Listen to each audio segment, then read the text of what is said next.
चलिए आज की शुरुआत इस छोटे से वीडियो से करते हैं। प्रकाश का ध्रुवण क्या है? प्रकाश का ध्रुवण है, ज्यादा बड़ा नहीं है, छोटा सा ही लेसन है। और छोटे से लेसन में क्या है कि यहाँ पर छोटी सी चीजें क्या है 1-2 नंबर की कभी कभी पूछी जाती हैं यूपी बोर्ड एग्जाम में।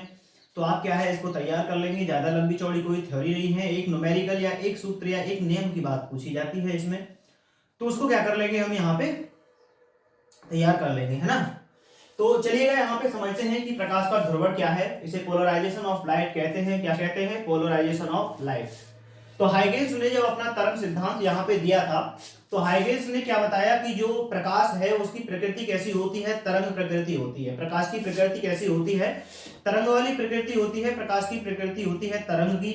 तो अब यहाँ पे इस प्रकाश को तरंग मान करके प्रकाश की जो तरंगें होती हैं या फिर जो नॉर्मल तरंगें होती हैं वो 2 प्रकार की होती हैं। एक होती हैं अनुप्रस्थ तरंगें। कौन सी होती हैं? अनुप्रस्थ तरंगें। और दूसरी कौन सी होती हैं? अनुदैर्ध्य तरंगें होती हैं। ठीक है, अनुदैर्ध्य तरंगें। अब बात ये थी कि यहाँ पे कुछ घटनाएं जैसे परावर्तन, जैसे क्या है? परावर्तन है, अपवर्तन है। क्या है? अपवर्तन। और क्या यहाँ पे व्यतिकरण हो गया। क्या हो गया? अपवर्तन हो गया, व्यतिकरण हो गया।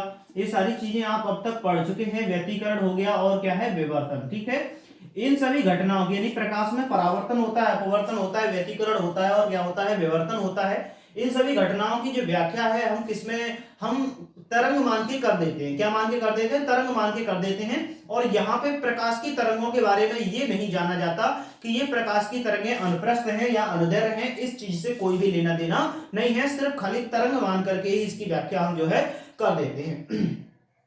लेकिन यहाँ पे एक और घटना आती है जिसका नाम क्या है? ध्रुवण है। जिसका नाम क्या है? ध्रुवण। अब प्रकाश की तरंगों को अगर हम क्या मानते हैं? अनुदैर्ध्य मानते हैं। प्रकाश की तरंगों को कैसा मानते हैं? अनुदैर्ध्य मानते हैं। तो प्रकाश की तरंगों को अनुदैर्ध्य मान करके क्या है? ध्रुवण की व्याख्या नहीं की जा सकती है। प्रकाश की तरंगों को क्या मान करके अगर हमने मान लिया कि प्रकाश की तरंगें जो हैं वो कैसी हैं? अनुदैर्ध्य प्रकृति की हैं, उनकी प्रकृति कैसी है? अनुदैर्ध्य है। तो आप इसकी व्याख्या नहीं कर सकते कि ध्रुवण किस तरीके से होता है। तो प्रकाश की अगर व्याख्या करनी है तो ये माना जाता है कि प्रकाश की जो तरंगें हैं वो कैसी होती हैं? वो अनुप्रस्थ प्रकृति की होती हैं। प्रकाश की तरंग की प्रकृति कैसी होती है? अनुप्रस्थ तरंगें होती हैं। ठीक है, कैसी होती हैं? अनुप्रस्थ तरंगें। ठीक है, इस बात को क्या है आप अपनी गांठ बांध लें। ये कहीं भी पूछा जा सकता है, कोई भी पूछ सकता है कि प्रकाश की जो तरंगें हैं वो कौन सी तरंगें होती हैं? अनुप्रस्थ तरंगें होती हैं। क्योंकि प्रकाश की तरंगों को अनुप्रस्थ तरंगें मान करके ही हम क्या कर सकते हैं? ध्रुवण की व्याख्या कर सकते हैं। किसकी व्याख्या कर सकते हैं? ध्रुवण की। परावर्तन, अपवर्तन, व्यतिकरण, विवर्तन, इन सभी की व्याख्या भी हम क्या मान के कर सकते हैं? अनुप्रस्थ तरंगें मान के कर सकते हैं। तो प्रकाश तरंगों के रूप में चलता है। ये हाइजेनबर्ग ने क्या है ये क्या हुआ था इसने जो यहाँ पर क्या है आपका उसका जिसने क्या है इसके सिद्धांत को मान करके इसके क्या है सिद्धांत को मान करके हाइगेन्स का जो है किसका? हाइगेन्स का जो तरंग सिद्धांत है उसमें तरंगें बताई गई हैं। तो कैसी हैं ये? अनुप्रस्थ तरंगें होती हैं। किस प्रकार की तरंगें होती हैं? अनुप्रस्थ तरंगें होती हैं प्रकाश की तरंगें। ठीक है, तो प्रकाश की तरंगें कैसी हैं? अनुप्रस्थ हैं। मैं आपको बता देता हूं कि तरंगें दोनों प्रकार की कैसी होती है। पहली तो होती है अनुदैर्ध्य तरंगें। क्या होती हैं? अनुदैर्ध्य तरंगें। अनुदैर्ध्य तरंगें वैसी होती हैं जिनमें कंपन जो होता है वो कैसे होता है? माध्यम के ऐसे करके समांतर होता है। कैसे होता है? समांतर होता है। और अगर माध्यम के लंबवत कंपन होता है तो वो तरंगें कैसी होती हैं? वहां पर वो अनुप्रस्थ तरंगें होती हैं। मैं आपको समझाता हूं। जैसे मान लीजिए कि अगर हमारे पास क्या है कोई स्प्रिंग है, हमारे पास क्या है कोई स्प्रिंग है और इस स्प्रिंग को हमने यहां पे बांधा, यहां पे बांधा और फिर हमने इसको यूं करके खींच दिया। तो इसमें क्या हो जाएगा? कहीं कहीं पर तो ये स्प्रिंग जो होगी पास में होगी और कहीं कहीं पर इसके जो तार होंगे वो दूर दूर होंगे। यानी कुछ इस तरीके की स्थिति जो है बन के तैयार हो जाएगी कि यहाँ तो क्या है स्प्रिंग पास पास है, यहाँ पर कैसी हो जाएगी? पास पास, कहीं दूर दूर हो जाती है। ठीक है, और ऐसी स्थिति जो है बन जाएगी इसमें। ठीक है, ऐसी स्थिति हो जाएगी। अगर हम इसको खींच देते हैं तो कैसी स्थिति बन जाएगी? इस तरीके की। इसको हम क्या कहते हैं? विरलन कहते हैं। इसको क्या कहते हैं? विरलन कहते हैं। और इसको क्या कहते हैं? सघन कहते हैं। ठीक है, क्या कहते हैं? सघन। तो कहीं पे सघन और कहीं पे क्या हो जाती है? विरलन की स्थिति हो जाती है। तो इसका मतलब इसमें कंपन जो है माध्यम के उसी समांतर क्रम में हो रहे हैं। जिधर वो तरंग है, जिधर तरंग चल रही है, तरंग किधर चल रही है? इधर। तो कंपन भी जो हो रहे हैं वो भी इधर की ही दिशा में हो रहे हैं। तो ऐसी जो तरंग है वो कैसी होती है? अनुदैर्ध्य तरंग होती है। कैसी होती है? अनुदैर्ध्य। यहाँ पे तो क्या है, इसमें कंपन जो हो रहे थे कैसे हो रहे थे, पास, लेकिन यहाँ पे कैसे हो गए, इसमें दूर दूर होने लगे, कैसे होने लगे, दूर दूर होने लगे, ठीक है, कैसे होने लगे, दूर दूर, यहाँ पे आके फिर पास होने लगे, ठीक है, फिर यहाँ पे कैसे होने लगे, दूर होने लगे, यहाँ पास हो, यहाँ पे क्या होने लगे, पास। यानी इस तरीके की स्थिति जब होती है कि कहीं पे दूर कहीं पे पास, यानी कि उसी में अगर कंपन होता है तो कैसी तरंगे हैं, वो अनुदैर्ध्य तरंगे हैं। लेकिन अनुप्रस्थ तरंगे कैसी होती हैं, अनुप्रस्थ तरंगे होती हैं जी आपकी जिसमें क्या होते हैं, कंपन तरंग के संचरण के लंबवत होते हैं, जिसमें तरंग के संचरण के क्या होते हैं, कंपन लंबवत होते हैं, वे तरंगे कौन सी होती हैं, वे तरंगे होती हैं आपकी कौन सी, अनुप्रस्थ तरंगे। जैसे पोखर में तालाब में, ठीक है, क्या है, आपने फेंक दिया एक पत्थर, जब आप उसमें क्या है पत्थर फेंक दिया, जब आप उसमें पत्थर फेंक देंगे तो उसमें क्या बन जाती हैं, तरंगे बन जाती हैं। बड़ा अच्छे से सुना होगा आपने कि ठहरे हुए पानी में पत्थर न मार सांवरे, मन में हलचल सी मच जाएगी। तो क्या है, वही चीज है कि ठहरे हुए पानी में क्या है, पत्थर नहीं मारना चाहिए। और अगर आप ठहरे हुए पानी में पत्थर मार के और हलचल मचा के और फिर से क्या है चाहते हैं कि सब कुछ शांत हो जाए, तो ऐसा शांत होना क्या होता है, काफी मुश्किल रहता है, परेशानी भरा रहता है, ठीक है। चलिए कोई बात नहीं, ठहरा हुआ पानी है, अनुप्रस्थ तरंगे हैं। तो आपने अगर क्या है वहां पे ऐसे करके आपने क्या काम किया, वहां पे पोखर थी, ठीक है, इस पे पोखर में क्या है पत्थर डाल दिया। जैसे ही आप पत्थर डालेंगे तो इस तरीके के यहाँ पर क्या है छल्ले से दिखाई देने हो जाएंगे। जो छल्ले क्या होते होंगे, इधर की दिशा में आगे की तरफ बढ़ते हुए दिखाई देते हैं। यह छल्ले जो है वो क्या होता है, इधर से इधर की ओर बढ़ते हुए दिखाई देते हैं। और इस यहाँ पे आप देखेंगे कि यहाँ पे पानी क्या होता है, ऊपर की ओर उठता है। यहाँ पे पानी क्या है, ऊपर उठा हुआ है, बाकी इतने बीच में नीचा है, यहाँ पे ऊपर उठा हुआ है और यहाँ पे ऊपर उठा हुआ है। ऐसे पानी थोड़ा सा ऊपर उठते हुए यानी कि ऊंचा उठता है, ऐसे ऐसे करके क्या है तरंगे वहां पर आगे की तरफ बढ़ती हैं। किस तरीके से बढ़ती हैं, इस तरीके से क्या है तरंगे आगे की तरफ बढ़ती हैं। जब इस तरीके से तरंगे आगे बढ़ती हैं तो यहाँ पे देख रहे हैं कि ये संचरण किधर हो रहा है, इधर की दिशा में हो रहा है। और इसमें कंपन कैसे हो रहे हैं, ऊपर की तरफ हो रहा है और कहां पे हो रहा है, नीचे की तरफ, ठीक है। यानी कि तरंग चलने के क्या है, तरंग इधर चल रही है तो तरंग के चलने के क्या होते हैं, ये लंबवत होते हैं। कैसे होते हैं, तरंग के चलने के लंबवत होते हैं। तो ऐसी तरंगों को हम क्या कहते हैं, अनुप्रस्थ तरंगे कहते हैं। जैसे आपने लिया रस्सी, आपने क्या लिया, रस्सी ली, अपने घर पे रस्सी बंधी होती है सबकी छत पे, ठीक है, कपड़ा सुखाने के लिए। अब उसी में से एक टुकड़ा आपने इधर बांध रखा है, इधर एक बांध रखा है, इधर से आप तोड़ दीजिएगा, लेकिन कपड़े हटा लेना, ऐसा ना हो कि कपड़े आपके क्या है गिर जाए, ठीक है, वरना फिर क्या है घर वाले आपको डांटेंगे, ठीक है। तो छत पे जाइएगा, वहां से आप अपनी रस्सी तोड़िएगा, रस्सी तोड़ के इस रस्सी को पकड़ के क्या है यूं करके हिला दीजिए। क्या कर दीजिए, यूं करके हिला दीजिएगा। जब आप इस रस्सी को यूं करके हिला देंगे तो आप देखेंगे कि रस्सी में क्या हो जाएंगी, इस तरीके से तरंगे उत्पन्न हो जाएगी। रस्सी आपकी कैसी हो जाएगी, इस तरीके से हिलने लगेगी। तो इस प्रकार की जो तरंगे इसमें उत्पन्न होंगी वो कौन सी तरंगे हो जाएंगी, वो अनुप्रस्थ तरंगे हो जाएंगी, ठीक है। किस तरीके की तरंगे हो जाएंगी, अनुप्रस्थ तरंगे हो जाती हैं। और इन तरंगों को हम क्या कहते हैं, अनुप्रस्थ तरंगे कहते हैं। तो प्रकाश की जो तरंगे हैं वो कौन सी तरंगे होती हैं, वो इस प्रकार की तरंगे होती हैं। इसमें कोई बड़ी बात या कोई बड़ा कंफ्यूजन इसमें नहीं था। अब बात ये करते हैं कि आप ये सवाल मुझसे उठाएंगे, क्योंकि संदेह करना आपका कार्य होना चाहिए। आपको संदेह करना चाहिए कि इट दैट्स पॉसिबल। आप कैसे कह सकते हैं कि ये सत्य है, या फिर आप कैसे मान सकते हैं। किसी की बातों पर, अनसुनी अनकही बातों पर क्या है विश्वास न करें। जब तक आप इसे प्रत्यक्ष न देख लें तब तक आपको विश्वास नहीं करना चाहिए, ठीक है। और कभी भी इतने भोलेपन में नहीं रहना चाहिए कि जैसा आप सोच रहे हैं वैसा है। दुनिया उतनी भी मासूम नहीं है जितनी मासूम क्या है तुम खुद को समझ बैठे हो। दुनिया क्या है, उतनी भी मासूम नहीं है। दुनिया में बहुत छलावा है, बहुत बहकावा है, ये हम भी देख चुके हैं। आप भी अनुभव करना चाहते हैं तो कर लें, लेकिन हाँ मैं आपको बता देता हूं कि अनुभव करने की कोई आवश्यकता नहीं है। बहुत ही ज्यादा क्या है झूठ और छलावा भरा हुआ है। वहां पर व्यक्तियों के चेहरे देख करके या किसी को देख करके आप अनुमान नहीं लगा सकते कि ये कौन है और क्या नहीं है। तो सत्य जानना है तो शक कीजिएगा, संदेह कीजिएगा, इन्वेस्टिगेशन कीजिएगा। आप जरूर पाएंगे कि वहां पर रिसर्च कीजिएगा तो आप पाएंगे कि यहाँ पर क्या फॉल्ट है और क्या फॉल्ट नहीं है। तो मुझ पे संदेह कीजिएगा सबसे पहले कि आपने कैसे कह दिया कि प्रकाश की तरंगें जो होती हैं वो अनुप्रस्थ होती हैं। तो मैं आपको समझाने का प्रयास करता हूं कि प्रकाश की तरंगें जो होती हैं वो अनुप्रस्थ होती हैं। ये हाइगेन्स ने अपना एक्सपेरिमेंट किया और उस एक्सपेरिमेंट में क्या है इसको साबित करने का प्रयास किया, दिखाया कि जो प्रकाश की तरंगें हैं वो कैसी होती हैं, अनुप्रस्थ होती हैं, ठीक है। कैसे होती हैं, अनुप्रस्थ होती हैं। चलिए, तो उसने क्या काम किया, यहां पर एक प्रकाश स्रोत लिया, यहां पर क्या लिया उसने, एक प्रकाश स्रोत लिया। हम ऐसे ऐसे कर देते हैं तो चलिएगा, ये क्या हो गया, प्रकाश स्रोत हो गया। क्या हो गया, प्रकाश स्रोत। ठीक है, ये क्या हो गया, प्रकाश स्रोत हो गया। ठीक, अब प्रकाश स्रोत के आगे इन्होंने क्या लिया, एक टूरमैलीन का क्रिस्टल लिया। इन्होंने क्या लिया, एक टूरमैलीन का क्रिस्टल। ठीक है, क्या लिया, टूरमैलीन का क्रिस्टल। अब टूरमैलीन का क्रिस्टल लिया एक T1, और एक कौन सा लिया इन्होंने, टूरमैलीन का क्रिस्टल एक और लिया, जिसको क्या नाम दिया, T2। ठीक है, ये टूरमैलीन का क्रिस्टल T1 और ये क्या हुआ, टूरमैलीन का क्रिस्टल कौन सा, T2। अब मान के चलते हैं कि टूरमैलीन के जो दोनों क्रिस्टल हैं, इनकी अक्षें क्या हैं, एक दूसरे के समांतर हैं। इस तरीके से इनकी अक्षें, ये इसके बीच की क्या है, अक्ष है, ये दोनों की कैसी हैं, समांतर हैं। एक तरीके से ये मान लीजिएगा कि इनमें छोटा सा क्या बन रहा है, ये टूरमैलीन का क्रिस्टल इस प्रकार का होता है जो क्या काम करता है, ध्रुवित प्रकाश और साधारण प्रकाश के बीच में अंतर करने के लिए प्रयोग में लाया जाता है। तो आप समझ लीजिएगा कि इसके बीच में क्या बन रही है, एक झिर्री बन रही है, स्लिट बनी हुई है। क्या बनी हुई है, झिर्री बनी हुई है, या फिर क्या बनी हुई है, स्लिट बनी हुई है। ऐसा ऐसा इसमें है। तो यहां से क्या चलेगी, प्रकाश की एक तरंग चलेगी, यहां से प्रकाश की क्या होगी, तरंग चलेगी, और ऐसे करके इसमें होके पार हो जाएगी और इसमें होके पार हो जाएगी। और यहां पर आपकी क्या है, एक नेत्र बना देते हैं, यहां पर क्या बना देते हैं, नेत्र बना देते हैं, और इस नेत्र में जाकर के क्या है, आपको दिखाई देगी।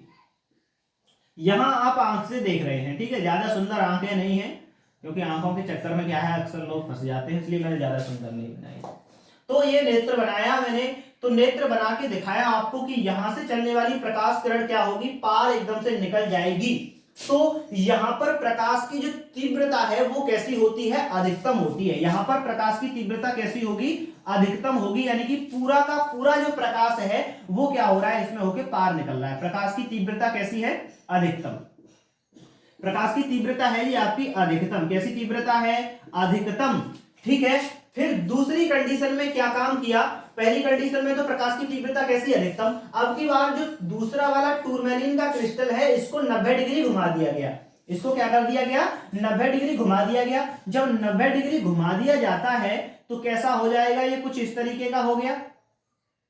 इस तरीके से घुमा दिया, किस तरीके से घुमा दिया, इस तरीके से, या फिर मैं ऐसे करके दिखा दूं आपको, पूरा का पूरा घुमा दिया, किस तरीके से, इस तरीके से। जब 90 डिग्री घुमा देंगे तो कैसा हो जाएगा, ये हो जाएगा कुछ इस तरीके से, इस तरीके से हो गया। तो अब आप बताइए कि यहां पर क्या इसमें से प्रकाश निकल के बाहर जाएगा, इसमें झिल्ली इतनी सी थी, कितनी सी थी, इतनी सी थी, तो जाएगा तो सही, लेकिन कैसा जाएगा, थोड़ा सा निकल के जाएगा। तो प्रकाश की तीव्रता कैसी हो जाती है, न्यूनतम हो जाती है। कैसी हो जाती है, न्यूनतम हो जाती है। ठीक है, फिर से इसको घुमा दिया, फिर से घुमाने के बाद क्या कर दिया, अब फिर से ऐसा कर दिया। जब हम फिर से इसको ऐसा कर देते हैं तो फिर से प्रकाश की तीव्रता कैसी हो जाती है, अधिकतम हो जाती है। फिर से प्रकाश कैसा दिखाई देगा, अधिकतम दिखाई देता है। तो यहां से यह समझ में आता है कि यदि दोनों टूरमैलीन के क्रिस्टलों की अक्ष एक जैसी है, दोनों टूरमैलीन के क्रिस्टल कैसे हैं, एक जैसे हैं, तो वहां पर प्रकाश की तीव्रता कैसी होगी, अधिकतम। और अगर उसको घुमा दिया जाए, इसकी अक्ष और इसकी अक्ष को परस्पर लंबवत कर दिया जाए, तो यहां पर प्रकाश की तीव्रता घट जाती है। तो इसका मतलब यह है कि यहां से आने वाले प्रकाश में जो कंपन है वो सभी दिशाओं में है। कैसे हैं, सभी दिशाओं में है। ठीक है, कैसे हैं, सभी दिशाओं में है। लेकिन जब प्रकाश जो है, जब इसमें होके निकलता है उतना ही प्रकाश इसमें होके निकलता है, तो यहां पर प्रकाश कैसा होता है, अधिकतम दिखाई देता है। लेकिन जब इसे घुमा देते हैं तो कैसा हो जाता है, न्यूनतम हो जाता है। कैसे हो जाता है, और इससे पता चलता है हमें कि प्रकाश कैसा क्या क्या होता है, ध्रुवण होता है। प्रकाश का क्या होता है, ध्रुवण होता है। और साथ ही हमें यह भी पता चलता है कि जो प्रकाश की प्रकृति है वो कैसी होती है, अनुप्रस्थ तरंगों के रूप में होती है। ठीक है, अब आगे की बात और करते हैं कि और इसमें क्या है। ठीक है, अब यहां पे आप कहेंगे ऐसा हो कैसे रहा है, तो आपको अब तक ये पढ़ाया गया था कि प्रकाश में क्या होते हैं, कंपन होते हैं। प्रकाश जो होता है किसके रूप में चलता है, विद्युत चुम्बकीय तरंगों के रूप में चलता है। ठीक है, किसके रूप में चलता है, विद्युत चुम्बकीय तरंगों के रूप में चलता है। ठीक है, किसके रूप में, तरंगों के रूप में। अब विद्युत चुम्बकीय तरंगों के रूप में चलता है, तो विद्युत चुम्बकीय तरंगों में क्या होते हैं, यहां पर प्रकाश के कंपन होते हैं। क्या होते हैं, प्रकाश के कंपन। प्रकाश के कंपन का मतलब विद्युत क्षेत्र। ठीक है, क्या, विद्युत क्षेत्र। और क्या होता है इसमें, और आपका चुंबकीय क्षेत्र, क्या होता है, चुंबकीय क्षेत्र, इनके क्या होते हैं, कंपन होते हैं, क्या होते हैं, कंपन। तो प्रकाश के क्या होते हैं, कंपन होते हैं, तो विद्युत चुंबकीय तरंगों के रूप में चलता है, और प्रकाश में कंपन कैसे होते हैं, विद्युत चुंबकीय तरंगों के रूप में चलते हैं, ठीक है। अब बात ये आती है कि प्रकाश का ध्रुवण क्या होता है, प्रकाश का ध्रुवण भी यही से समझेंगे। देखिए प्रकाश जो होता है दो प्रकार का होता है, प्रकाश जो होता है वो दो प्रकार का होता है, कौन सा, एक तो होता है साधारण प्रकाश, कौन सा होता है, साधारण प्रकाश, ठीक है, कौन सा प्रकाश है, साधारण प्रकाश, और दूसरा होता है ध्रुवित प्रकाश, कैसा, ध्रुवित प्रकाश, जिसे हम क्या कहते हैं, समतल ध्रुवित प्रकाश भी कहते हैं, जिसको हम क्या कहते हैं, समतल ध्रुवित प्रकाश कहते हैं, ठीक है। तो अब यहां पे हमें यह समझना होगा कि साधारण प्रकाश क्या होता है। तो साधारण प्रकाश तो वो होता है वह प्रकाश, ठीक है, वह प्रकाश, ठीक है, जिसमें प्रकाश के कंपन, समतल जो साधारण प्रकाश है वह प्रकाश जिसमें प्रकाश के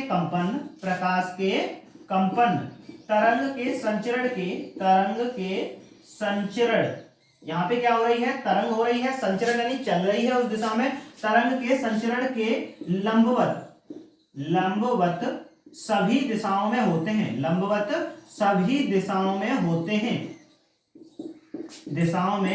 होते हैं, उसे साधारण प्रकाश कहते हैं, क्या कहते हैं, उसे साधारण प्रकाश कहते हैं। साधारण प्रकाश कौन सा है, साधारण प्रकाश कहते हैं, साधारण प्रकाश होता है वो जिसमें जो प्रकाश के कंपन हैं वो तरंग के संचरण के लंबवत सभी दिशाओं में हैं, तो वो प्रकाश कैसा है, साधारण प्रकाश होता है, जिसमें प्रकाश के कंपन तरंग के चलने की दिशा के लंबवत सभी दिशाओं में है, यानी तरंग जा रही है इधर, तो इस तरंग के लंबवत सभी दिशाओं में अगर कंपन है तो उस प्रकाश को हम क्या कहते हैं, साधारण प्रकाश कहते हैं। जैसे एक तरंग यों करके जा रही है, प्रकाश किधर जा रहा है, इधर, तो इसमें प्रकाश के जो कंपन होंगे वो कैसे होंगे, सभी दिशाओं में होंगे। यहां पर इसे साधारण प्रकाश को किस तरीके से प्रदर्शित किया जाता है, इस तरीके से प्रदर्शित किया जाता है कि इसमें जो कंपन है वो कैसे हैं, सभी दिशाओं में हैं, कैसे हैं, सभी दिशाओं में है, तरंग इधर जा रही है, तरंग के लंबवत सभी दिशाओं में अगर ये कंपन करता है प्रकाश तो कैसा है, ये साधारण प्रकाश है। अब बात ये आती है कि फिर ध्रुवित प्रकाश कौन सा होता है, अब आता है ध्रुवित प्रकाश, ठीक है, कौन सा प्रकाश, ध्रुवित प्रकाश, ठीक है, ध्रुवित प्रकाश कौन सा होगा इसे समझते हैं। तो यहां पर वह प्रकाश, ठीक है, वह प्रकाश जिसमें प्रकाश के कंपन, जिसमें क्या होता है, प्रकाश के कंपन तरंग के संचरण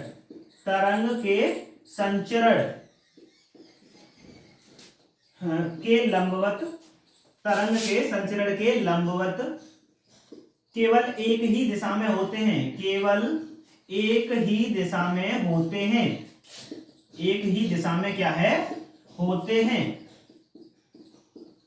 उसे ध्रुवित प्रकाश कहते हैं, उसे क्या कहते हैं, ध्रुवित प्रकाश कहा जाता है, ठीक है। जिसमें प्रकाश के पहले वाले में क्या हो रहा था, पहले वाले में जो कंपन थे वे क्या थे, सभी दिशाओं में थे, लेकिन जो ध्रुवित प्रकाश है, इस ध्रुवित प्रकाश में प्रकाश के जो कंपन है वो क्या होते हैं, तरंग के संचरण के लंबवत केवल एक ही दिशा में होते हैं, कैसे होते हैं, केवल एक ही दिशा में होते हैं, तो उसे प्रकाश को क्या कहते हैं, समतल ध्रुवित प्रकाश या ध्रुवित प्रकाश कहते हैं, ठीक है। यानी कि इसमें तो कंपन सभी दिशाओं में आपको दिखाई दे रहे हैं, लेकिन इस वाले में बात करते हैं कि जो कंपन है वो कौन सी दिशा में होंगे, केवल तरंग के संचरण के लंबवत एक ही दिशा में होते हैं, जैसे कि इस तरीके से होंगे, तरंग जा रही है इधर, तरंग के लंबवत ही है, लेकिन क्या होते हैं, केवल एक ही दिशा में है, एक ही दिशा में है, यानी कि इस तरीके से ही हो रहे हैं, ऐसे नहीं कि इधर भी हो रहा है, इधर भी हो रहा है, इधर भी हो रहा है, ऐसे नहीं, केवल हो रहा है तो यों करके यों करके यों करके ही हो रहा है, तरंग जा रही है उधर तो यों करके ही हो रहा है, ठीक है, ऐसा नहीं, ऐसे नहीं कि यूं भी हो रहा है, यूं भी हो रहा है, यूं भी किलो कांटिया बन रहा है, ऐसा नहीं होता। तो इस तरीके के प्रकाश को हम क्या कहते हैं, इस तरीके के प्रकाश को हम कहते हैं ध्रुवित प्रकाश, क्या कहते हैं, ध्रुवित प्रकाश कहते हैं, ओके, क्या कहते हैं इसको, ध्रुवित प्रकाश कहते हैं। तो ऐसा प्रकाश क्या होता है? ध्रुवित प्रकाश। तो साधारण प्रकाश को कैसे प्रदर्शित करते हैं? ऐसे। ऐसे ध्रुवित प्रकाश को कैसे प्रदर्शित करते हैं? ऐसे। और अगर ध्रुवित प्रकाश का दूसरा तरीका ये है कि इसमें ऐसे करके भी प्रदर्शित करते हैं। कैसे करते हैं? ऐसे करके भी प्रदर्शित करते हैं। ठीक है। यदि जो कंपन है वो कागज के तल के कैसे हो? समतल हो। कागज के तल के कैसे हो रहे हैं? जो कंपन इसमें हो रहे हैं वो कागज के तल के समतल हो तो ऐसा वाला दिखाते हैं। और अगर कागज के तल के लंबवत कंपन हो रहे हैं, कैसे हो रहे हैं? लंबवत कंपन है। कैसे हैं? लंबवत कंपन है। तो हम कैसा दिखाते हैं? ऐसा। लेकिन है दोनों ही ध्रुवित प्रकाश, है दोनों ही एक जैसे, लेकिन इसमें जो कंपन है वो कैसे हो रहे हैं? कागज के तल के समतल, यानी कागज पे दिखाई दे रहे हैं तल जैसा है, समतल है। और दूसरे वाले में कैसे हो रहे हैं? ऐसे ऐसे करके हो रहे हैं, लेकिन हो एक ही दिशा में रहे हैं, सभी दिशाओं में नहीं हो रहे हैं। तो दोनों ही तरीके से क्या है? ये ध्रुवित प्रकाश है। ऐसे वाले जिसमें जो कंपन है वो कागज के तल के समतल होते हैं उसको हम क्या कहते हैं? समतल ध्रुवित प्रकाश कहते हैं। उसको हम क्या कहते हैं? समतल ध्रुवित प्रकाश कहते हैं। तो आप याद रखिएगा, ये क्या हो गया आपका? साधारण प्रकाश, और ये क्या हो गया आपका? ध्रुवित प्रकाश हो गया। साधारण प्रकाश का प्रदर्शन ऐसे करते हैं, ध्रुवित प्रकाश का प्रदर्शन ऐसे करते हैं। आइए ऊपर वाली घटना की व्याख्या कर लेते हैं कि वहां पे ऐसा क्यों हो गया था, तीव्रता क्यों घट गई थी और क्या कारण होता है। देखो, जब हम यहां पर साधारण प्रकाश डालते हैं, कौन सा प्रकाश डालते हैं? साधारण प्रकाश, तो इसमें जो कंपन है वो कैसे होंगे? सभी दिशाओं में होंगे या नहीं? ठीक है, क्योंकि ये प्रकाश जो आ रहा है किसी भी प्रकाश स्रोत से वो कैसा है? अध्रुवित प्रकाश है। इसको अध्रुवित प्रकाश भी कहते हैं। जिसका ध्रुवण नहीं हुआ उसको क्या कहते हैं? अध्रुवित प्रकाश है। कैसा प्रकाश है ये? अध्रुवित प्रकाश होता है। कौन सा प्रकाश होता है? अध्रुवित प्रकाश। तो ये क्या है? अध्रुवित प्रकाश है। जब इस अध्रुवित प्रकाश जब ये इस टूरमैलिन के क्रिस्टल पर गुजरेगा तो इसमें से केवल वे ही कंपन पास होंगे जो कि इसकी अक्ष के क्या है? समांतर है। टूरमैलिन के क्रिस्टल में ये अक्ष बनी हुई है, लाइन खींची हुई है बीच में, तो केवल वही कंपन पार होंगे इसमें होके आगे की तरफ, जो कैसे होंगे? इस अक्ष के समांतर होंगे। तो आगे चलकर जो कंपन दिखाई देंगे वो आपको कौन से मिलेंगे? खाली केवल। बाकी जो कंपन होंगे वो कैसे हो जाएंगे? कट जाएंगे। वो कैसे हो जाएंगे? कट जाएंगे। तो किसी टूरमैलिन के क्रिस्टल से निकाल करके हम क्या प्राप्त कर सकते हैं? समतल ध्रुवित प्रकाश प्राप्त कर सकते हैं। यानी कि ये वाला प्रकाश कैसा हो गया? अब ध्रुवित प्रकाश है। ठीक है, कौन सा प्रकाश? ध्रुवित प्रकाश। अब आगे की जो टूरमैलिन क्रिस्टल है T2, इससे ये पता लगाया जाता है कि आने वाला प्रकाश समतल ध्रुवित प्रकाश है या नहीं है।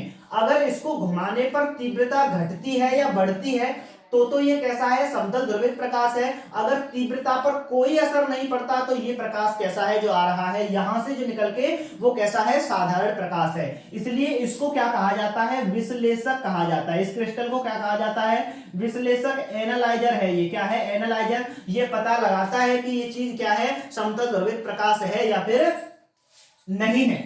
तो अब यहां पर तीव्रता घटती बढ़ती क्यों दिखाई देती है? वो घटती बढ़ती इसलिए दिखाई देती है क्योंकि अगर ये वाली अक्ष इसके बिल्कुल समांतर है, इधर से ऐसे कंपन आ रहे हैं, अब ये अक्ष के समांतर आ रहे हैं, तो यहां पर क्या है? ये प्रकाश निकल के बाहर चला जाएगा। ठीक है, ऐसे करके बाहर जाएगा और हमारी आंख में पहुंचेगा, और आंख में पहुंच के हमको क्या होगा? दिखाई देगा। लेकिन अगर हम इसको क्या करते हैं? घुमा देते हैं। इसको हम क्या कर देते हैं? घुमा देते हैं। घुमा के हमने कैसा कर दिया? इसको ऐसा कर दिया। तो आप क्या देख रहे हैं? ये इस तरीके से है अक्ष, और ये कंपन कैसे आ रहे हैं? ये लंब बता रहे हैं। तो क्या इसमें होके पार होंगे? ये नहीं होंगे ना। तो यहां पर प्रकाश की तीव्रता कैसी हो जाएगी? कम हो जाती है। तो इस तरीके से इसके घुमाने से क्या है? यहां पर प्रकाश की तीव्रता पे फर्क पड़ता है, जिसको हम क्या कहते हैं? विश्लेषक कहते हैं। हम पता लगाते हैं कि समतल ध्रुवित प्रकाश है या फिर नहीं है। चाहे तो आप इसे नोट कर सकते हैं पॉज करके। ठीक है, अब बात ये करते हैं कि अब ये ध्रुवित प्रकाश जो है, क्या हम इसे अपनी आंखों से पहचान सकते हैं यूं ही डायरेक्ट देख के कि ये ध्रुवित प्रकाश है या नहीं है? या फिर क्या जो बल्ब से प्रकाश आ रहा है वो समतल ध्रुवित प्रकाश है या फिर साधारण प्रकाश है? कैसा प्रकाश है या नहीं है, इस चीज की बात कर लेते हैं कि ये प्रकाश कैसा होगा। ठीक है, ओके। पढ़ाई ठीक चलनी चाहिए आपकी, इसमें कोई दो राय नहीं है। आप जो है, जो भी आप अपने समय का, जो भी इच्छाओं का आपने त्याग किया है, उन सारी इच्छाओं का त्याग का आपके लिए क्या होगा? पूर्ण लाभ उठाना होगा। ये नहीं कि आप फिर जो है फिर से किसी भी समय अपने समस्त समस्याओं पर फिर से गुजर रहे हैं। ठीक है, संस्कृत का मंत्र हो गया। मतलब यह है कि आपने समय जो है लिया है तो क्या है, उस समय का सदुपयोग करें, उपयोग करें। ऐसा नहीं कि फिर से जिस खाई से निकले उस खाई में जाकर कूद गए। ठीक है, ये नहीं कि इस खाई से निकले उस खाई में जाके कूद गए, ये कौन सी बात हुई तुम्हारी। अगर खाई से निकले हो तो फिर रोड पर दौड़ना शुरू कीजिएगा, अपने लक्ष्यों की प्राप्ति के लिए आगे बढ़िएगा। ठीक है, यही आपका क्या है सबसे बड़ा मूल मंत्र है। नहीं तो फिर से क्या है, उसी खाई में जाकर कूद जाइए जिस खाई से आप निकल करके आए हैं। दूसरी खाई में कूदेंगे तो वहां पर हो सकता है कि आपको कांटे मिल जाएं। अभी कांटे नहीं चुभे, हो सकता है उसमें सांप के सपोले हों। वो सांप के सपोले क्या है, आपको बाद में जाकर बड़े होकर सांप बन जाएंगे, फिर क्या है वो डस लेंगे। इसलिए क्या है, अपने आप को सुरक्षित रखें, सेफ रखें, और क्या हुआ, अपने लक्ष्य की प्राप्ति की ओर बढ़ें। चलो, तो हम बात कर रहे थे यानी कि बल्ब, जैसे कोई भी स्रोत है बल्ब। ठीक है, जैसे हमारा बल्ब हुआ, दीपक हुआ, क्या हुआ, बल्ब हुआ, दीपक हुआ। ठीक है, लैंप हुआ। इन सारी चीजों से आज स्रोतों से आने वाला, आज सभी स्रोत हैं, यानी कि आज सभी स्रोतों से आने वाला जो प्रकाश है, आज सभी स्रोतों से आने वाला प्रकाश, आने वाला प्रकाश कैसा होता है, आने वाला प्रकाश समतल ध्रुवित प्रकाश, साधारण प्रकाश होता है। कैसा होता है, साधारण या अध्रुवित प्रकाश होता है। कैसा प्रकाश होता है, साधारण या अध्रुवित प्रकाश। कभी कभी एक बार हम क्या है, बीएससी प्रकाश होता है। बीएससी पार्ट 2 में हम जो है बाय दे रहे थे, तो एग्जामिनर ने यही पूछा था, इसी टॉपिक पे हम जो है एक्सपेरिमेंट करके लाए थे। तो एग्जामिनर ने पूछा कि ये जो बल्ब लग रहा है, इस बल्ब से आने वाला प्रकाश कैसा है, ध्रुवित है क्या ध्रुवित है या समतल ध्रुवित है। तो यहाँ पे यही बताना था कि ये प्रकाश कैसा है, साधारण प्रकाश है, यानी कि अध्रुवित प्रकाश है। ठीक है, फिर उसका दूसरा प्रश्न ये था कि क्या हम आंखों से देख के बता सकते हैं कि ये प्रकाश जो है ध्रुवित है या फिर अध्रुवित है। तो हम अपनी आंखों से साधारण रूप से देख करके साधारण प्रकाश और ध्रुवित प्रकाश में अंतर नहीं कर सकते। ठीक है, तो दूसरा पॉइंट आपका क्या हो गया कि आंखों से देखकर, यानी कि आंखों से सीधे देखकर, यानी कि डायरेक्टली अगर हम आंखों से देख रहे हैं, क्या है, डायरेक्टली अगर हम आंखों से देख रहे हैं तो क्या होगा, देखकर हम यह नहीं बता सकते, हम अध्रुवित या ध्रुवित प्रकाश को नहीं पहचान सकते, अध्रुवित या ध्रुवित प्रकाश को नहीं पहचान सकते। ऐसा इम्पॉसिबल है, ध्रुवित प्रकाश को पहचान सकते। ठीक है, इसी एक्सपेरिमेंट से पहचान सकते। इसी प्रश्न से मुझे एक चीज याद आ रही है, एक घटना याद आ रही है, चलिए मैं उसे बता देता हूं आपको। है हुआ क्या कि बीएससी पार्ट 2 में हम क्या एक एक्सपेरिमेंट कर रहे थे। तो लास्ट जो फाइनल प्रैक्टिकल होता है, जो बोर्ड के लिए, यूनिवर्सिटी के लिए जो नंबर जाता है, वो नंबर जो है जाने वाले थे। तो हम एक्सपेरिमेंट करके लाए। हमें एक्सपेरिमेंट मिला था, एक डिवाइस होती है, सेक्सटेंट कहते हैं उसको। क्या कहते हैं, सेक्सटेंट कहते हैं। तो जो सेक्सटेंट है उसके द्वारा क्या होता है, कोण मापा जाता है। जैसे उन्नयन कोण, अवलंबन कोण, त्रिकोणमिति में पढ़े होंगे तो उसे मापते हैं। जब उसे मापते हैं तो वहां पे क्या हुआ, हम जब उसे मापते हैं तो उससे हमें क्या करना था, अपने कॉलेज की जो बिल्डिंग थी जिसमें हम प्रैक्टिकल कर रहे थे, उसकी ऊंचाई बतानी थी, कितनी ऊंचाई है। तो मुझे वो प्रैक्टिकल दे दिया कि आप सेक्सटेंट ले आइए यहाँ से, और सेक्सटेंट ले जाके कोण नापिएगा और ऊंचाई बताइएगा इस बिल्डिंग की कितनी है। ठीक है, पहला प्रैक्टिकल ये था। दूसरा प्रैक्टिकल मेरा यही था, समतल ध्रुवित प्रकाश में ध्रुवण क्षमता होती है, जिसमें चीनी के घोल के द्वारा ये पता लगाया जाता है कि ये कितने प्रकाश को कितनी दिशा में घुमा सकता है, घुमाने की क्षमता ज्ञात करनी थी। एक मशीन होती है, जैसे हम क्या कहते हैं, ध्रुवक कहते हैं, पोलराइजर कहते हैं, क्या कहते हैं, पोलरोमीटर कहते हैं, जिससे ध्रुवण कोण को क्या है मापा जाता है। ठीक है, तो क्या हुआ कि हम प्रैक्टिकल करके लाए, हमारे वाइवास का क्या है वक्त हुआ। जब वाइवास का वक्त हुआ तो एग्जामिनर ने कई सारे लोगों से कई सारे जवाब पूछे। मैंने कई सारे स्टूडेंट्स को भी बताया कि ये सवाल ये है, इसका ये है। तो मैं जो बोलता था वही एग्जामिनर उनसे पूछता और वो उसका जवाब दे आते। मैं जो बोलता मुझे पता रहता कि सबसे यही पूछेगा, ये इससे संबंधित यही प्रश्न उठेंगे, इससे संबंधित यही प्रश्न होंगे, उससे आउट प्रश्न नहीं उठाएगा। तो मैं सबको यही बता देता, वो यही पूछता है। कुछ जिनकी दिमाग तेज थे वो बता आते, जिनको नहीं था वो नहीं बता पाते। लेकिन फिर बारी मेरी आई। अब मेरी जब बारी आई तो मेरी बारी पे क्या है, मुझसे उसने पहला एक ही प्रश्न किया कि क्या करके लाए हो। मैंने कहा इसकी ऊंचाई माप के लाए हैं। तो उसने मेरी कॉपी को शक की नजरों से देखा और पहली चोट में उसने कहा कि बीएससी फर्स्ट ईयर कहां से की है। अब मेरी समझ में ये बात नहीं आई कि ये व्यक्ति बीएससी फर्स्ट ईयर कहां से की है, क्यों पूछ रहा है। जब मैंने बीएससी पार्ट 2 सेकंड ईयर में हूं यहां पर, तो फर्स्ट ईयर भी मैंने यहीं से की होगी। लेकिन यार उस आदमी ने क्या है ऐसा प्रश्न मुझसे पूछा, बड़ा अजीब प्रश्न। मैंने कहा यहीं से की है। तो उसने फिर पढ़ाई से रिलेटेड दूसरा क्वेश्चन किया कि जो सेक्सटेंट होता है, जो मशीन आप लेके गए थे कोण नापने के लिए, उसका नाम था, तो इसकी लीस्ट काउंट क्या होती है? लीस्ट काउंट का मतलब होता है इसकी अल्पतमांक, यानी कम से कम मापने की जो क्षमता होती है, अल्पतमांक कितनी होती है। अब अल्पतमांक ही नहीं पता था मुझे नहीं पता था कि उसकी अल्पतमांक कितनी होती है सेक्सटेंट की, तो मैंने अंदाजे से ही 5 या 6 मिनट कह दिया। अब वो टीचर पता नहीं क्या था, उसके दिमाग में पता नहीं क्या चला, पता नहीं, लेकिन उसने मुझसे दूसरा आगामी कोई प्रश्न ही नहीं किया। हो सकता है मैंने गलत बताया हो, गलत होगा, कोई दिक्कत नहीं, लेकिन उसने मुझसे आगामी कोई प्रश्न ही नहीं किया, बात ही खत्म कर दी। और कॉपी पे पता नहीं क्या नंबर दिए क्या नहीं दिए, लेकिन नंबर थोड़े कम दिए थे उसने, ऐसे 38 नंबर दिए थे 50 में से, तो काफी मायने रखते हैं 38 नंबर भी जो है, लेकिन फिर भी मैं उम्मीद कर रहा था कि ये नंबर जो है मुझे क्या है 42 के लगभग देगा, ठीक है। तो उसने क्या है 37 या 37 38 ऐसे नंबर दिए मुझे, तो पता नहीं क्या था, उसने दूसरा प्रश्न मुझसे किया ही नहीं। तो कभी कभी ऐसा हो जाता है, और उसे पार्ट 1 में मुझसे क्या है कई सारे एक्सपेरिमेंट पे, एक ही एक्सपेरिमेंट पे लगातार 8 क्वेश्चन पूछे। 8वें क्वेश्चन पे जाके जब मैं हिटक गया, तब उस व्यक्ति ने क्या है मुझे छोड़ा और खुद बता के गया, और उसने नंबर बहुत अच्छा दिया था, मुझे 40 नंबर दिए थे उसमें। 50 में से 40 नंबर लाना कोई मजाक नहीं है, क्योंकि बच्चों के वहां पर 25 25 30 नंबर दे देते हैं टीचर, ताकि क्या उनकी परसेंट नहीं बनती। तो याद रखिएगा, परसेंट बनाने के लिए कॉलेज से मिलने वाले नंबरों का अहम रोल होता है, क्योंकि 6 नंबर अगर आपको कम दिए तो 1% गई, अगर 12 नंबर कम दिए तो 2% गई, ठीक है, ऐसा होता है। तो याद रखिएगा कि हर चीज में क्या है आपको कमांडिंग रहना होगा, हर चीज पे क्या है कॉन्फिडेंटली रहना होगा, ठीक है। किसी भी भटकाव या भड़कावे में ना आए, और अपनी ज्ञान को क्या है ऐसा जबरदस्त बनाना, सॉलिड बनाना है, क्योंकि बहुत सारा कंटेंट पड़ा है दुनिया में, बहुत सारा ज्ञान है, उसको क्या है एब्जॉर्ब करने का प्रयास करें, ठीक है। लेकिन सबसे बड़ी बुरी बात मुझे ये लगती है कि किसी और के बहकावे में आप जो है आते हैं, वो गलत है। ये बहकावा नहीं होना चाहिए। कोई कह रहा है सत्य कितना है, उसमें से सत्य छांटिएगा ना, सत्य छांट के अगर आप कर लेते हैं तो कर पाएंगे, नहीं तो मुझे नहीं लगता, अगर आप ऐसा चलते रहे तो मुझे अपने आप पे अफसोस होता है कि ये व्यक्ति क्या है किसी दूसरे भटकाव में आकर गलत रास्ते पर चला जाएगा। तो छोड़िए, कोई बात नहीं, मैं आपका गूगल थोड़ी ना हूं।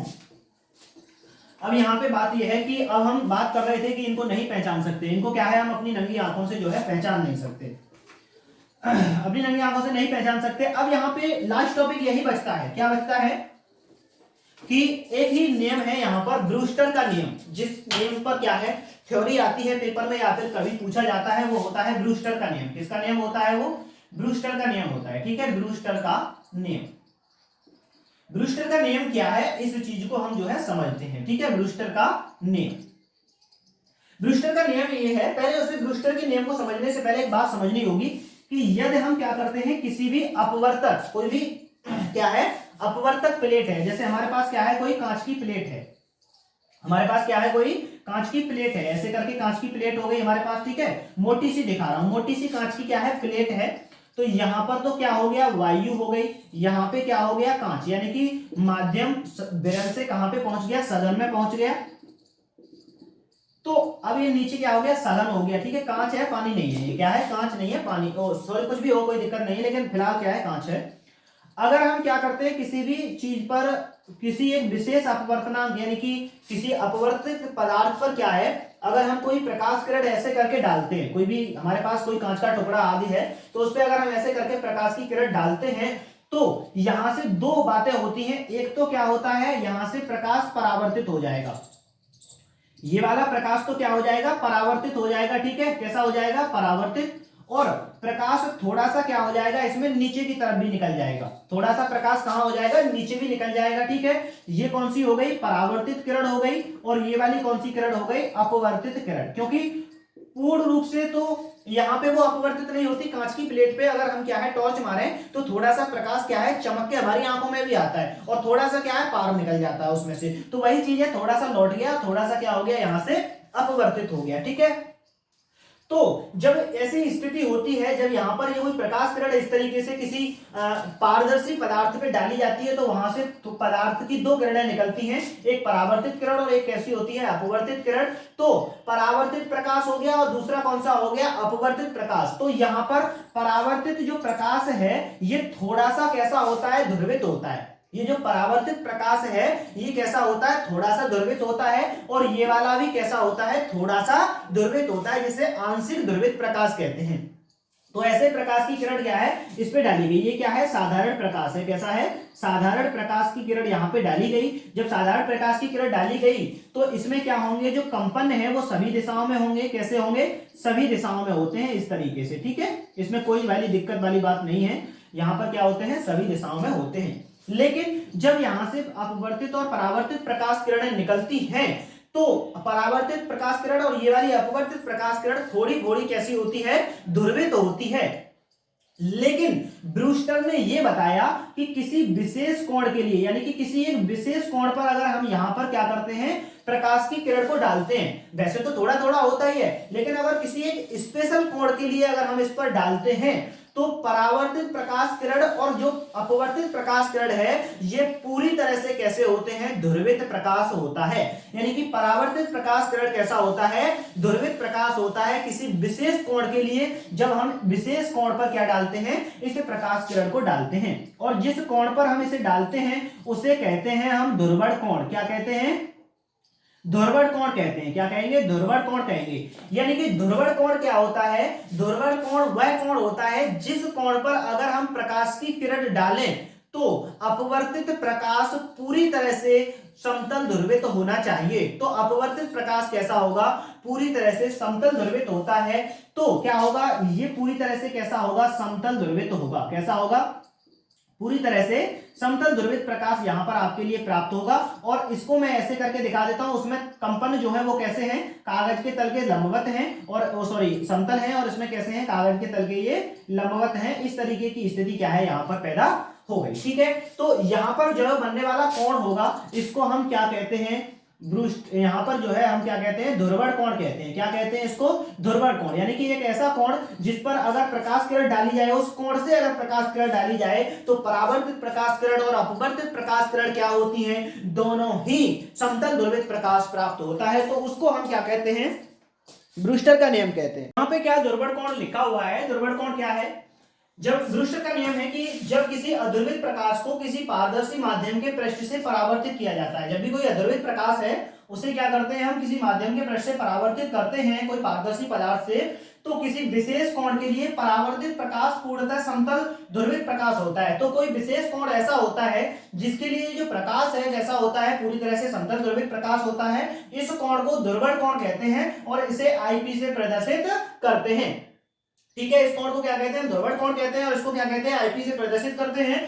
तब n बराबर क्या होता है, tan IP होता है। n बराबर कितना होता है, tan IP, जहां n क्या है, अपवर्तनांक है, जिस पृष्ठ पे उसको डाला गया है उस पृष्ठ का क्या है, अपवर्तनांक, और IP क्या है, यहाँ पर ध्रुवण कोण है। और ये जो पूरी बात कही गई है ये क्या है, ब्रूस्टर का नियम है। यही क्या है, ब्रूस्टर का नियम है, ठीक है। तो यहाँ पर अब ये आप करके इसे एक बार नोट कर लें पॉज करके, फिर मैं इस पे क्या है एक न्यूमेरिकल निकालता हूं, फिर इस पार्ट को हम यहीं खत्म कर देंगे। इस पार्ट में जो बाकी चीजें हैं आप क्या है पढ़ लेंगे, उसमें कुछ नहीं है, कुछ भी नहीं आता है, आएगा तो ब्रूस्टर का नियम आएगा, ठीक है, या फिर इस पे आधारित क्या है न्यूमेरिकल आएगा। इससे ज्यादा बड़ी चीज इसमें कोई आने वाली नहीं है, ठीक है। तो आप इसे एक बार रिवाइज जरूर कर लें, क्योंकि ज्ञान कभी व्यर्थ तो जाना नहीं है। तो ज्ञान क्या है आप ले लें, ताकि आप क्या है वहां पे बना के भी लिख सकें और भी चीजें क्या है कर सकें। तो ऐसी कोई बड़ी बात नहीं है, आप और भी पढ़ रहे हैं, ठीक है। तो चलो एक सवाल लिखते हैं यहाँ पे, ठीक है। यहाँ पे सवाल है कि एक पारदर्शी माध्यम का ध्रुवण कोण, एक पारदर्शी माध्यम है, ठीक है, एक पारदर्शी माध्यम का ध्रुवण कोण, ध्रुवण कोण, ठीक है। वहां पर क्या दिया गया है, एक पारदर्शी माध्यम का क्या दिया गया है, ध्रुवण कोण कितना है, ध्रुवण कोण उसका 60 डिग्री है। कितना है, 60 डिग्री है। तथा पदार्थ का अपवर्तनांक, तथा ध्रुवण कोण कितना है, 60 है। तब ज्ञात कीजिए, तब डायरेक्टली कह रहा है तब ज्ञात कीजिए। क्या क्या ज्ञात करना है आपको, ज्ञात कीजिए, क्या ज्ञात करना है आपको, पहली बात तो उस पदार्थ का अपवर्तनांक ज्ञात करना है जिस पदार्थ पे उसको क्या किया गया है, गिराया गया है। तो क्या ज्ञात करेंगे, पदार्थ का अपवर्तनांक आप ज्ञात करेंगे, ठीक है। क्या ज्ञात करेंगे, पदार्थ का अपवर्तनांक। और नंबर 2 आप ज्ञात करेंगे अपवर्तन कोण। क्या ज्ञात करेंगे, अपवर्तन कोण, क्योंकि आपतन कोण तो कितना है, 60 डिग्री है, क्योंकि इसी पर क्या किया गया है, उसका ध्रुवण किया गया है, ध्रुवण कोण भी है। आई का मतलब होता है इंसिडेंट आपतन कोण, तो वो क्या है, आपतन कोण भी है, ठीक है। तो इसका सॉल्यूशन करते हैं, ठीक है।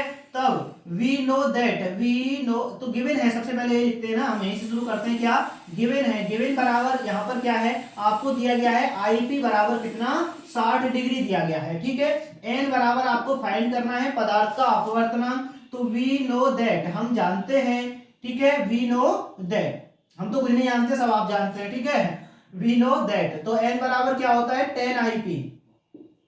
एन बराबर क्या होता है 10 आईपी होता है, क्या होता है एन बराबर 10 आईपी। तो एन बराबर कितना हो गया यहाँ पे एन, सही है 10 हो गया, ठीक है। क्या हो गया 10 आईपी, आईपी कितना दिया गया है यहाँ पे 60 डिग्री दिया गया है। तो आप अगर जानते ही हैं तो बताओ मुझे 10 60 का वैल्यू कितना होता है, नहीं बता पाओगे तो बताएंगे 10 60 का वैल्यू कितना होता है √3 होता है। तो n बराबर कितना हो गया √3, √3 का वैल्यू होता है 1.732। तो उस पदार्थ का, अतः उस पदार्थ का अपवर्तनांक कितना है, अतः उस पदार्थ का अपवर्तनांक, अपवर्तनांक कितना हुआ 1.732 है। अतः उस पदार्थ का अपवर्तनांक कितना है 1.732 है, ओके।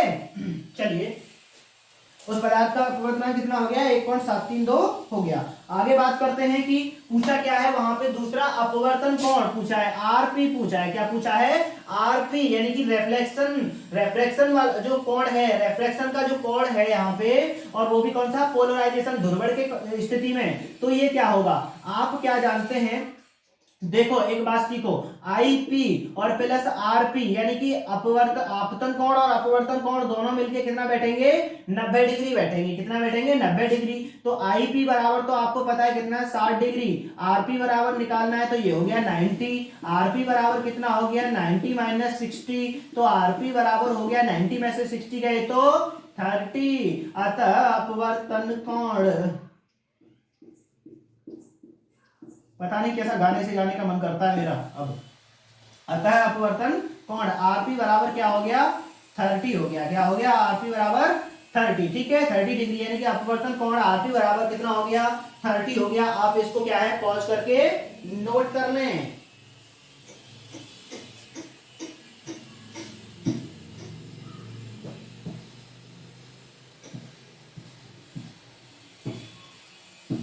चलो एक दूसरा सवाल और लिख लेते हैं यहाँ पे, ठीक है। क्या कर लेते हैं दूसरा वाला सवाल भी क्या है यहाँ पे लिख लेते हैं, ठीक है। दूसरा सवाल लिखेंगे, तब तक रोकते हैं वीडियो। चलिए यहाँ पे दिया है कि किसी कांच के एक टुकड़े का अपवर्तनांक 1.27 है। कोई कांच का एक टुकड़ा है, उसका अपवर्तनांक कितना है 1.27 है, जिस पर प्रकाश की किरण आपतित होती है। जिसपे क्या हो रहा है प्रकाश की कोई किरण आपतित होती है। यदि परावर्तित तथा अपवर्तित किरण के मध्य का कोण 90 डिग्री है, यदि परावर्तित किरण है और कौन है अपवर्तित किरण है, तो इनके बीच का कोण कितना है 90 डिग्री है। तो प्रकाश की किरण का आपतन कोण ज्ञात कीजिएगा। इसमें बहुत सारी चीजें आपको दी गई हैं, लेकिन आप सब चीजें छांटिएगा। गिवन है इसमें क्या क्या चीजें दी गई हैं और क्या आपको फाइंड करना है, उसी के हिसाब से सूत्र लगाना होगा हमें। एन बराबर दिया है इसमें 1.27, और क्या दिया है इसमें यदि परावर्तित और अपवर्तित किरण के मध्य का कोण 90 डिग्री है। तो इससे मुझे कोई लेना देना नहीं है, बस इसका मतलब यह है कि आईपी और आरपी बराबर कितना है 90 डिग्री है, दोनों का जोड़। अब ये क्या पूछ रहा है आपसे कि तो प्रकाश की किरण का आपतन कोण ज्ञात कीजिए, यानी कि आईपी ज्ञात कीजिए। तो आईपी आप कैसे ज्ञात करेंगे, देखो आईपी आरपी ऐसे करके 90 करोगे तो आरपी नहीं पता है, इस सूत्र में लगाएंगे। तो इसलिए आप क्या कीजिएगा वही वी नो दैट कीजिएगा, वी नो दैट, ठीक है। या वाई यूजिंग द फॉर्मूला कौन सा आईपी बराबर कौन सा, सॉरी एन बराबर कौन सा 10 आईपी, ठीक है। तो एन बराबर 10 आईपी, तो यहाँ पर एन बराबर कितना दिया है आपको 1.27 बराबर 10 आईपी कितना है यहाँ पर 10 आईपी आपको यों का यों ही रहने देना है, ठीक है। अब देखो 10 आईपी, तो इसका मतलब ये होता है क्या कि यहाँ पे आपको निकालना है किसका मान आईपी का। तो ये हो गया आपका 10 इनवर्स 1.27 बराबर आईपी। जब आईपी के पास से 10 को ऐसे लाते हैं कोण को, तो किस में ले आते हैं 10 इनवर्स में, बट्टे में गया फिर ऊपर उठा tan इनवर्स 1.27, तो इसका मतलब ये होता है कि tan में 1.27 कितने डिग्री का मान होता है, तो ये आपको नहीं पता होगा, टेबल में भी नहीं होता है, तो यहाँ पे सवाल में दिया गया होता है, ठीक है, वहां पे गिवन में होता है, पहले से कोष्टक में या कहीं पे कैसे लिखा होगा, तो यहाँ पे बता रहा है कि tan 51.78 डिग्री बराबर कितना होता है 1.27, यानी tan का 1.27 जो मान होता है वो कितने पे होता है 51.78 डिग्री पे होता है, तो आईपी बराबर कितना हो गया 51.78 डिग्री हो गया। इस तरीके के सवाल क्या है आपके लिए मिलेंगे और आप इन्हें कर पाएंगे, ठीक है। चलिए यहां तक की बात तो ये हो गई, और करेंगे आप मुझसे पेपर से।